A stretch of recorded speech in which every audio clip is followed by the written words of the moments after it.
Today we're going to be talking about lessons that we've learned over the years that kind of brought us to where we are in our relationship now. Because our anniversary is in 2 days, and it's going to be our 8-year wedding anniversary, and then in a month it's going to be 12 years together. We have been together 12 years. Isn't that great? Yay! If it's not clear, this is Nico, my husband, and I guess I'll just get it out of the way. This is our fixer-upper house, hence the very ugly background, okay? And we have no flooring right now, and I'm in I don't even know what kind of chair this is called, but I'm in this chair, and he's in a foldable chair, hence the height difference. No, I'm just massive, and she's short. But to make up for the ugly background, we have mics, so hopefully the sound is going to be even better. I'm really excited about these mics. So we did some testing and it works. So we basically more or less have spent our entire adult lives together, which kind of leads to the first lesson of it's okay to date with intention, even from a young age.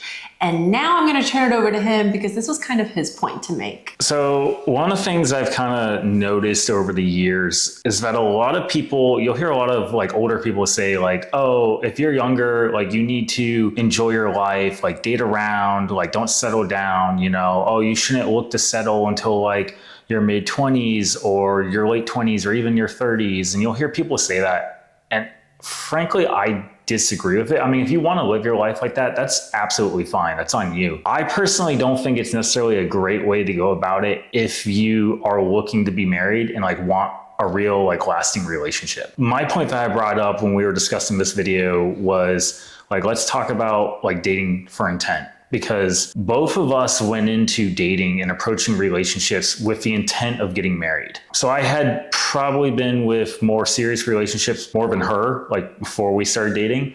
But my thing was like, even from like the first like real girlfriend I had, I went into it with the intent of like, well, I could marry this girl potentially. Now, I'm not saying like from day one, I was like, oh, I'm gonna marry her. It was more of just along the lines of like, I left the door open to be like, well, this could happen. I didn't go into the relationship thinking like, I'm not going to marry this chick, so it doesn't matter how this plays out. Like, I didn't cut myself off from that possibility, which I feel like some people do. Like, they approach a relationship and realize, well, I don't want to get married yet, so I'm just dating this person for fun, and they won't allow anything to progress. Whereas I didn't approach that with like any of my relationships, and especially with her. Now, again, like from day one, I didn't say like, oh, this is the girl I want to marry. But I went into it with the intent of like, okay, I've left this door open. But I also approached them with the idea that like, I was looking for very specific like characteristics or personality traits. I feel like it helps center you on like, if you're pursuing someone that you would actually want to marry, then you're going to be looking for specific things. Whereas like, if you're just pursuing someone for like, let's say you want to have fun, right? It might be someone who's like really fun to party with or something, but isn't someone who you could see yourself like sitting around the house, kind of like having a relaxing day. Like the only way you could be with this person is if you're like at the club. That's not someone who's necessarily marriage potential because you can't go to the club all the time, especially while married. And we literally had this conversation like before we started dating. I think, I don't remember who brought it up, but I remember we were talking and I said, I'm looking for a serious relationship. Yeah. But we had a discussion about wanting a serious relationship just to kind of make sure we were both on the same page. We both had just been burned from other people, and it was developing from a friendship basically. And then when we progressed from friendship to liking each other, it was like, look, I want a serious relationship, or I want to go in with the intent of a serious relationship. And we made sure we were on the same page about that. And it's true. People do say like you should have fun when you're younger, or, you know, you shouldn't tie yourself down just because you're young. You should meet different people and stuff like that. I was actually told that by my dad, and it turned me off because I didn't like the thought of just dating around. I wanted a boyfriend because I wanted a serious relationship. I wanted for it to mean something and for it to go somewhere, assuming he was the right person. Yeah, I don't really like the saying. I don't think my parents ever told me like have fun, but I could be wrong, you know, probably forgotten it honestly. But I don't particularly like that that saying because it makes it seem like you can't have fun while dating like someone for marriage purpose, like with the serious intent, like what we're talking about. Like I would say we had plenty of fun. Like we still did stuff, like we had fun and we made those memories together, memories that like we still have, those shared experiences that we have together. Whereas I've always kind of felt like if you date around and do all these things, you know, and let's say you don't settle down till you're 30, like you don't get married to someone till you're 30, and you've had basically, you know, let's say you have your first boyfriend, girlfriend around like age 15, 16. So you've got like 15 years of relationship experience before that person, or even 20, you've got a decade of experience with other people. You're going to go do things with those other people that now, like when you're 30, sure, you could go experience them again with this person, but it's not new. Like you've done it all already. You're not going to remember as your first time doing this. You know, whether it's going to Disney World or going on an amusement park ride or, you know, whatever it is, like whatever thing you enjoy, you know, or hobby that you go experience. If you are with someone from an early point, like you're going to experience all that stuff together and you have all those memories to bond over, all those experiences that you share with them rather than with other people. So I'm not thinking about like, oh, the first time I wrote or I did this was with this other girl. Like, no, my first time doing whatever was with her. Now, I'm not saying I don't have some experiences before her. You had no life before me. But, you know, I have a lot of experiences with her that I don't have with other people because we've been together all this time. I basically only had one serious relationship in high school, and that's mainly just because that was like my first relationship. So aside from that, he is literally my only serious relationship. So all of my memories are with him. If you want a serious relationship, if you're looking for marriage, you need to date with intent, and you need to date someone who has the same intention. And we established that before dating, like during our initial talking phase while getting to know each other, before we committed to actually dating each other. And that's probably another thing we'll quickly talk about. Like you can talk to someone before you commit. You know, just because you go on one date doesn't mean you have to be like, okay, we're dating. You know, we talked at that point when we decided to date, we've been talking like for 2 months straight, just as friends, basically. Now we had an attraction to each other, but we took things slow in the beginning and we just talked as friends and we got to know each other and realized what really pushed us over the edge, where it wasn't just like, oh, I'm physically attracted to this person, but it was like, I'm emotionally attracted to this person. I'm attracted to this person because like they share values. And I'm freaking hilarious. And so that's part of like the dating with the intent, is that we knew we both wanted a relationship that was taken seriously, that we weren't going to be playing games with each other, you know, that we weren't going to be undermining each other, that we were there for the long haul, possibly so long as it worked out, you know, so long as we could actually come to terms to be like, okay, we will get married. And if you approach that with someone else, chances are things are probably going to work out pretty well. I mean, there's always the case where it doesn't. You know, you never know what can happen. If you have that mindset and you're going up into it with someone who has no mindset about getting married or isn't dating to marry, I would say there's probably a very high chance that relationship will fail. Like you're not going to end up married because you don't share the same values. And this is a point we're bringing up because a lot of my viewers, you guys, happen to be on the younger side. So I do feel like it's an important thing to mention and to like kind of get out there because like he said, there's so much noise these days that promote just dating around, having fun, not taking relationships seriously. And if that's what you want, that's fine. But it's also okay if you do want to have a relationship and have it be meaningful and serious and to take it seriously.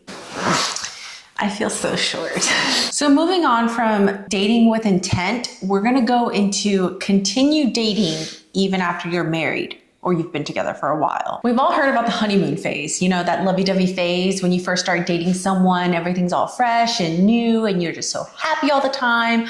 Well, we still get mistaken for being a new couple. When people meet us, they still comment on how happy we are, how sweet we look, because they think we're a new couple. And then we tell them that we've been together for over 10 years, that since I was 18 years old and he was 20. You should see the look of surprise on their face. Like it cracks me up every time because I see it coming from like a mile away. The ones who have recently done this, because it's happened a few times over the past few months, they think that we're like newly married or we've just been dating. Because like if we're working out, we don't have our wedding rings on. So, you know, if someone doesn't already know us at the gym, they might see us together and think that we're dating. And then they'll ask us like how long we've been together. And, you know, we drop, you know, oh, we've been together 12 years, 8 years of it married. And like the look on their face is like utter shock, because I guess you just don't see a lot of happy married people anymore anywhere. But yeah, the honeymoon phase, you know, it's associated with being happy all the time, or like, you know, in the initial parts. But like we've kind of always been that way. Like nothing's ever changed for us. Honestly, from the beginning of dating to like now, we don't act like really any different. We day still to joke day. around. We Yeah. still, you know, make fun of each other. We still have fun. We still do things like go out. We still do things. We still that- date. I mean, we still getting date. back to the main point here is to continue to date. And I think this has been made by other people on the internet. And like, it sounds a little cliche, I feel like, to say it, but it's true. Like if you act a certain way at the beginning of your relationship, why would you not continue to act that way throughout the relationship? Now, I'm not saying like you need to fake it till you make it type deal. Like you shouldn't do that. So if you're acting all lovey-dovey in the beginning of like first like few months of the relationship, but you're not really that type of person, and you get it to the point where like, okay, this person's staying with me, they're not going to like bail out because they've committed some time to you. Like that isn't grounds to just like, okay, let me drop this act and now act like the real me. Like you shouldn't have to put on an act anyway. Like if someone likes you, they should like you for who you are, and you should be who you really are from the beginning. Now you might open up a bit more as you get more comfortable with each other. That's perfectly fine. God knows she did. He found out real soon how weird I am. I mean, she's great, but like she definitely like the personality that I was attracted to, like it just kind of came more to the surface. It's like she kind of kept it at like a level 2 or 3. You know, she didn't crank it up to level 10 right away, but she was still the same person. It was just more of it. It wasn't like she did things differently or anything like that. It was just it's still the same. Do you understand what I'm trying to say here? Do you understand? Do I understand? Anyway, you don't put on an act, just be yourself. But like, however you are in the beginning, like you should continue to do that. Now, the longer you're together, or especially if you get married and like life starts to come at you, like things can happen where like, okay, maybe you can't go out as much. Like you have more time commitments for other things, you know, stuff like that. That's understandable. You know, if you used to go out like 3 times a week while dating and you can't do that anymore, that's fine. Life's expensive. Yeah, everything's expensive these days. All right, but you should still go out. So like we're not big on going out to eat, honestly. But we do small things together. Like this is going to make us sound really old, but like going to the grocery store is like A date. mini date for us, because we're getting to spend time with each other. Not that we don't spend every single day together. We Yeah, spend a lot of time practically. together. Yeah. But, you know, going to the grocery store and shopping, running errands together. Like I enjoy doing those things with him, and I would hope he enjoys doing them with me. I don't know who else he's doing them with. No one. But the thing is, lately, this month alone, I have had so many people, by so many, I mean like 3, but so many people have told me that he lights up when he talks about me. That when they start asking questions about our relationship and they're asking him like, oh, how long have you been dating? Or like, where did you meet? And stuff like that. Like they're telling me that he lights up. He is animated. He's probably gonna make it seem like that's not true right now, but it is. And when I was gone on that trip a few weeks ago, one of the people we see all the time at the grocery store was telling me how sad he looked and how like a lost puppy just abandoned or something. He like, brings it up every time he sees He us still right hasn't now. let it go. Yeah, he's not going to let it go for like the rest of the year.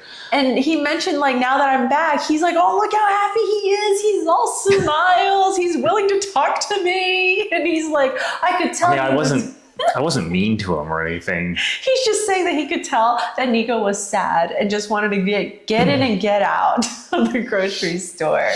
Like, you need to find somebody that you can still light up and talk about the way he does to me. Oh, we weren't going to be doing that. But okay, so I think she kind of jumped into our next topic a little bit. So we'll take it back to like the dating thing. We treat ourselves with an occasional date night. We just don't do it all the time because it's expensive. But we try to go out like at least once a month. I wouldn't say we do it more than that anymore, just because of like the price and everything. If prices came down, and maybe. Time, honestly. Yeah, time is the other commitment. But we still do stuff together. You know, if you went to see movies, if that was like a thing, like you can still go see a movie. You can go, you know, out to eat to dinner. It doesn't have to be crazy. Early on dating, we went to an arcade and played like laser tag and stuff. If I could find one around here, I'd love to do that. There's nothing like, you know, putting 10-year-olds in their place at laser tag. But the thing is, also with dating while, you know, continuing to date while you're married, another point of that is you should be changing as a person. You should be continuously growing, continuously getting better, improving yourself. And hopefully you're not going to be the same person you were 10 years ago. I am not the same person I was when I was 18. I'm not the same person as I was when I was, I guess I'm 30 now, so 20 would be a little 25. too close to 25. Let's say 25, you know? Yeah. And that means he needs to get to know, I don't want to say new me, but you need to adapt. you adapt to how your partner changes. And let's hope it's a good change. If you start dating like we did, I was 20, she was 18. So let's split the difference. Say we were both 19, right? If you date someone at 19 and 10 years go by, you're definitely going to be different. You've experienced more life things. But if you treat your partner the same way at 29 or 30 as you did when you first met them at 19 or 20, like if you think they're the same person and have the same likes and everything like that, I mean, some things are probably going to be obviously the same, but not everything. Like if you haven't realized this person has changed and you haven't grown with that person, and by continuing to date and pay attention to them, like you're setting yourself up for failure for marriage or just a long-term relationship. And that's kind of what we're getting at. It's like, it's not just a matter of like you should go on dates and continue to like show that you care for them, but like you should show not just like your affection for them, but that you are paying attention to them. Like, you know who they are. You can have a conversation. You know where they currently are at in life and how they think about things and stuff like that. If you put in the work in the first 3 months of dating to get to know the person, that's something that continues the whole time. And it's not difficult. This doesn't have to be some grand show of like, oh, let's sit down and talk about how you've changed over the last year. Like, we're not talking about that. I'm talking like everyday conversations and like just paying attention to each other. Like, you shouldn't feel like a stranger. And I think that's a big thing where a lot of people neglect as the relationship goes on, especially if they get married.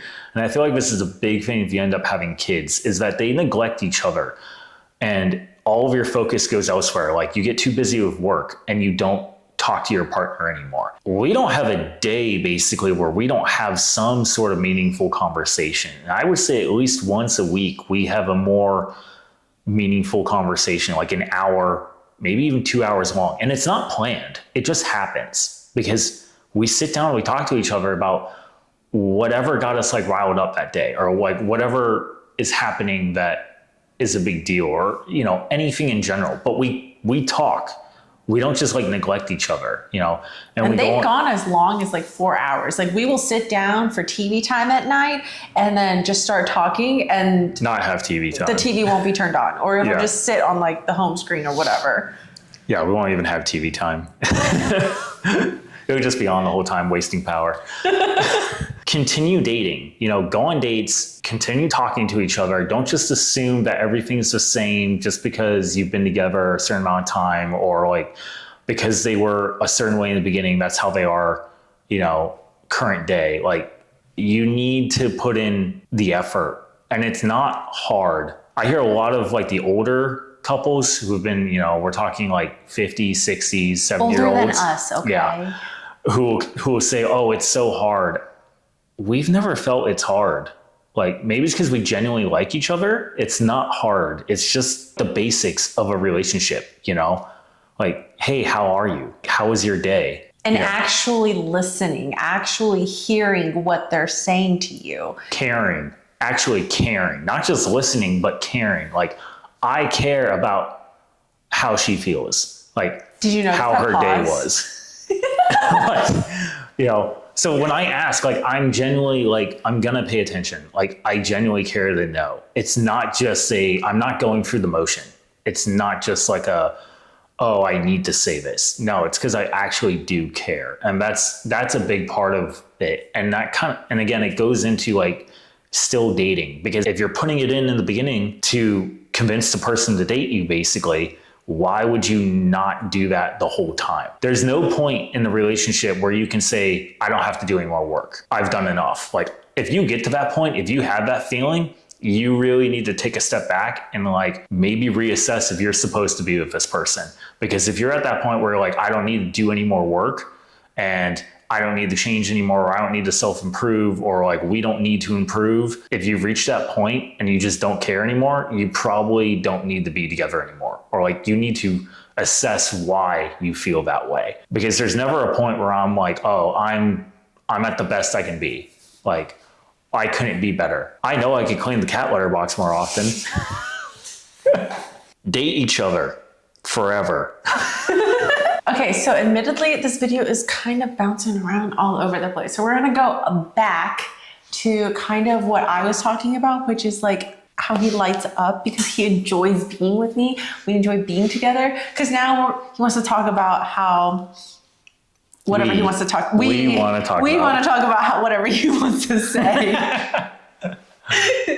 Take it away. So I pulled it back in earlier because we discussed there was two different points. And so I felt that she had mixed them. The dating your partner, and like for me, like the example she uses where I light up, you know, talking about her, that isn't, in my opinion, related to like continuing to date your partner. That's more of like, I enjoy my partner. Like I enjoy spending time with her, right? And, you know, she brought up, we use it as a date thing about going grocery shopping. I go grocery shopping with her. I mean, I think she enjoys it more than me. No, there are little joys in life when you're old, okay? Okay. She can't use the old thing as an excuse because she's always enjoyed it, okay? She definitely enjoys it more than me. We see it kind of as a little date because we don't get out often. We're boring, okay? And life is expensive, okay? But we do a lot of cooking. She does a lot of the cooking at home. Going to the grocery store is like going to the restaurant for us. We're picking out the food that we want to eat and that she's going to probably end up making. I enjoy going to the grocery store with her, even though like I know she's probably going to have some fun going to the store regardless, but I enjoy doing it because I get to spend time with her. I know she doesn't like going to Home Depot or Lowe's. There's not really anything there that excites her except for maybe appliances occasionally. Yeah, I like to look at the appliances. But she will go with me to spend time with me. You need to be able to also enjoy spending time with your partner. Like if the only way you can spend time with your partner is by doing something like going out to the club or going to a bar or whatever you did in the beginning, if that's the only way you can have fun with your partner, if you can't enjoy spending time with them, just doing kind of basic everyday activities or stuff that has to be done like chores basically, then why are you really with your partner? Like, do you actually like them or not? Like the boring stuff, like chores, mundane errands that you have to do, like the chore itself is a hassle. It's annoying. It's another thing on your to-do list. Going to Home Depot, it's not fun, but it should be better because you're doing it with someone that you enjoy hanging out with. We could be doing chores like cleaning the kitchen, like he's doing dishes and I'm like maybe sweeping or something. And it's fun because we get to spend time and talk to each other. We're having the quality time together and it becomes fun. You know, the guy who, you know, was telling her about, oh, I lit up, you know, I was all sad, depressed looking when she wasn't there. And then I was all happy when they saw us next time because she was back. Like he works at the grocery store. So we see him there. And he sees us fairly often coming in and out, but like I can go grocery shopping on my own. It's not a problem. Like I take a list and I go buy what I need to buy. I'm in and out. You know, it's just another task that has to be done. And it's not that I dislike it, but I don't like it. I'm there to get food and I'm there to go home, unload the car, and go about the rest of my day. But when she's with me, like, we're going to joke around. Like, we're going to have like some sort of fun. I'm going to make fun of her for something. She's going to He gets embarrassed by me singing to the song. yeah, she's going to be singing the whatever song is on the radio, like louder. You know, she'll do something or say something and I'll give her a hard time or make fun of her. You know, she'll wander off and I can't find her, something like that. Like, something will happen. And like, genuinely, if I had to go grocery shopping, like if I had to pick between going with her or going by myself, and I know like going with her will probably take twice as long, like, because she's gonna go buy like stuff that's not on the list and she's gonna wander around or something like that.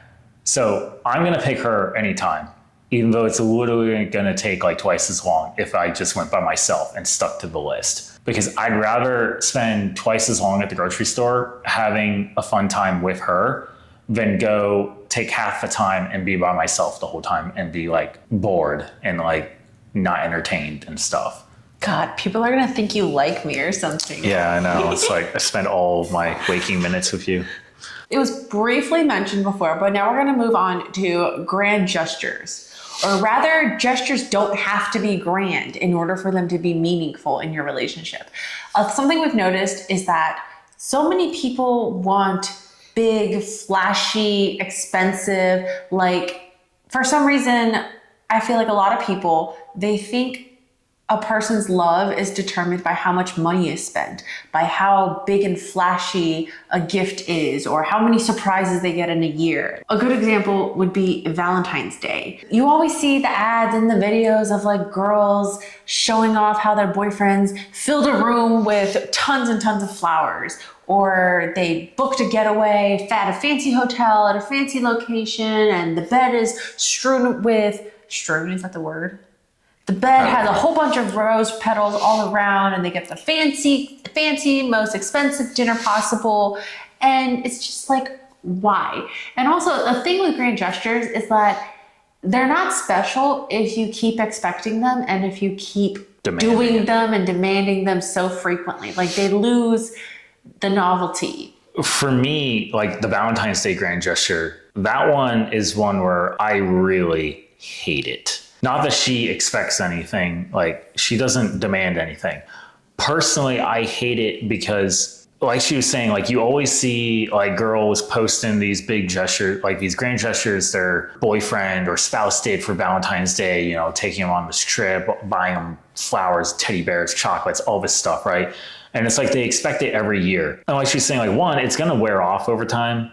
Two, I feel like you're gonna be competing like with yourself. It's like, well, if I spent $200, $300, whatever last year on this gesture, now I gotta like outdo myself to show her that like I still love her or I love her even more, or, you know, whatever. It's like, oh, if I dropped 300, I need to drop 400 this time. If I bought her 24 pieces of expensive chocolate, now I need to buy her 30 pieces of expensive chocolate. Like, you're always trying to outdo the gesture, basically, is what it always seems like. Not to mention, you're going to end up competing with what you see online. Because people are going to be posting, especially if they have something done for them, they have something to post, they're going to be showing it off. And that also just feeds into the unnecessariness of like the grand gestures, because you see people posting, they got a life-size giant pink teddy bear, or this person got, you know, treated to some special trip. Now you see it and you feel like you want it, but honestly, ladies, what are you going to do with a life-size giant teddy bear? Like, I've never understood that. The ones who get like these giant teddy bears every year, like, what do you do with them? Especially when you get multiple year after year. Like, what do you do with them? Like, I suppose if you're someone who's never had to move, you think it's like cute or cool and you, I don't know, maybe you shove them in a closet or you collect them somewhere. But like, I'm military background. I grew up as a military brat moving around constantly, and then I served as well. Like, you don't want to have a lot of stuff you have to move that's unnecessary, that's like literally clutter. It just takes up space for no reason. So I've never personally understood that one at all. Like, at least chocolate you can eat, but what am I going to do with a giant teddy bear? But the Valentine's Day one, you know, especially as a guy, you know, the girls are probably all screaming right now, you know, if you're freaking out about me, like if you like Valentine's Day, you know, look, if you like Valentine's Day and you want to be treated special on Valentine's Day by your spouse or boyfriend, that's great. I'm going to speak more from the guy's perspective. Guys, if you're only being super nice to her, like on Valentine's Day, again, do you really care for her? Like the stuff that you do on Valentine's Day, why wouldn't you just do that throughout the year? Like you can buy her chocolates at any time. You can buy her flowers at any time. Like going back to the other topics we discussed about like dating with intent and, you know, continuing to date throughout your marriage or relationship and, you know, actually wanting to spend time, like quality time with your spouse or enjoying spending time with them. It goes into like the grand gesture thing to me. It's like, if you would buy all these things just because it's Valentine's Day or because it's Christmas or because of it's her birthday or vice versa, you know, if you're getting him gifts, why would you only do it on that event? Like, why aren't you willing to at least do that throughout the year? You can show how much you love her or him at any time throughout the year. It doesn't have to be solely on these days that they mark as holidays. You know, if everyone is expected to do it, like if everyone is doing it, then how is it special to go out to eat on Valentine's Day? Then it's, to me, that's not special. That's just, you're doing it because you are like expected to do it. Yeah, you're pressured to. It's peer pressure. And that if you don't do it, then you're a piece of crap, basically. You know, oh, you're the worst boyfriend in the world because you didn't take her out to eat on Valentine's Day. I don't understand that. And ladies, like same time from your perspective, it's like, is he only doing it so that he can be labeled a good boyfriend? Or is he doing it because he actually cares about you? Because you could go out, you know, 2 days later, a week later, you know, a month earlier. You can enjoy that same nice meal for probably cheaper. Oh yeah, that's the other thing. You can enjoy it cheaper and it won't be busy and packed. And guess what? If you want to feel special, go out like that at any other time of the year and you're going to be standout couple. Like if he's going to go over the top, or if you're, you know, guys, if you're going to go over the top for the girl at a fancy restaurant on Valentine's Day, if you do that any other time of the year, you're going to be the center of attention at the restaurant. Because if you do it on Valentine's Day, everyone expects it. No one gives a crap. At most, maybe the girls are comparing their boyfriends to what you did. And so you feel like you're, oh, I've one-upped so-and-so. But what if someone one-ups you? Like, you know, but I guarantee if you do it like in March, there's probably no one one-upping you at the restaurant. So like, you'll look even better then. Yeah. Like that's how you win. How much money you spend shouldn't equal to how much you love someone, right? It should be more about, is the gift meaningful, right? Are you paying attention to little things that she says in passing and like, it makes you feel heard, does it not, ladies? Like for instance, if I'm downstairs doing something, like I'm vacuuming downstairs and then I come upstairs and he knows that I plan on vacuuming upstairs, there will be a lot of times where I come upstairs, he's already vacuumed for me because he knows it's something I have to do, but he's not doing anything. So he just takes care of it for me.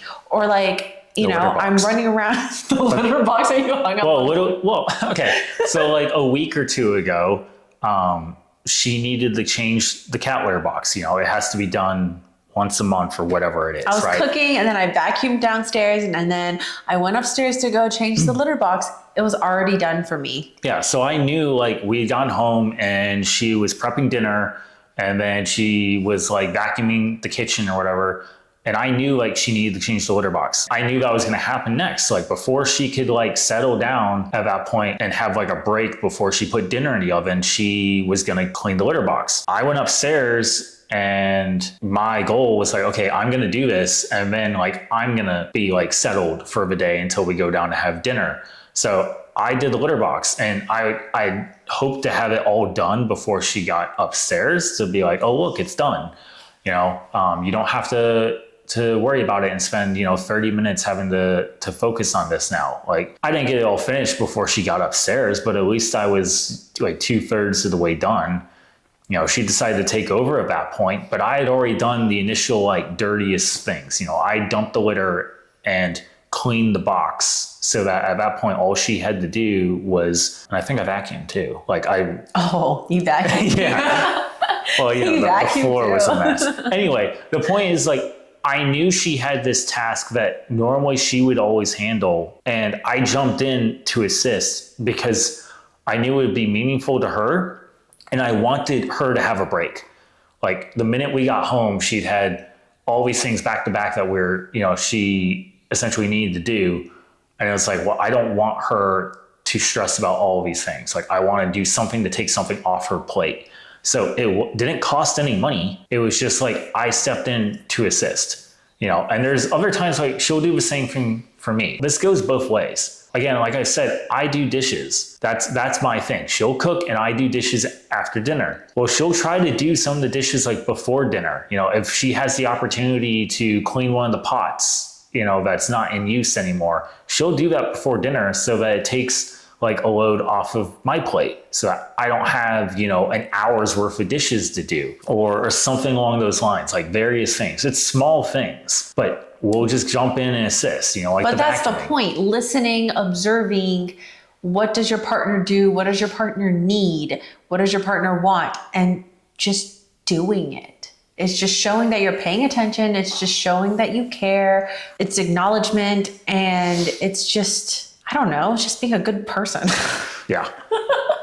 Well, it's listening to your partner. It's knowing what's going on. Now, like if I have to mow the yard, she's not necessarily jumping in to mow the yard with me. I did that while he was deployed. He's did, not yeah. deployed, don't worry. Yeah. All right, we're almost there at the end. The last one is you should have a hobby that you enjoy doing together. Because it's important to be able to spend time together and like connect, communicate, and like you need something to come together. Like it can't just be like you need more to your relationship than just like, oh, I like how this person looks. There's got to be more to it than just like a physical attraction. Obviously you need to get along on other things as well. Like that's important for the long term. But if you have no other joint interests, it's gonna get difficult the longer you're together to find a way to spend time together. Our joint hobby is we both like working out. That was not a hobby of hers when we first met. I worked out and I had been working out a few years at that point. But she was not necessarily into working out. Now, granted, she was in college and she was busy with college workload and stuff like that. And we weren't even at a point in our relationship due to me being in the military where we could even work out together. So that wasn't really a big deal. When I would come to visit, though, because she knew working out was important to me and I needed to stay fit for my job, she would take me to the school's gym and like log me in as a visitor and like let me, basically she was sacrificing her time to go somewhere where she wasn't really going to have fun so that I could do what was my hobby and like what I needed to do for my profession. She got into working out later on though after we got married, and that is now our thing. We go to the gym every morning together, 5 days a week. And sometimes we work out together, sometimes we don't. It just depends on like what workouts we have assigned us because we pay for a trainer. Sometimes he gets too intimidated by these guns.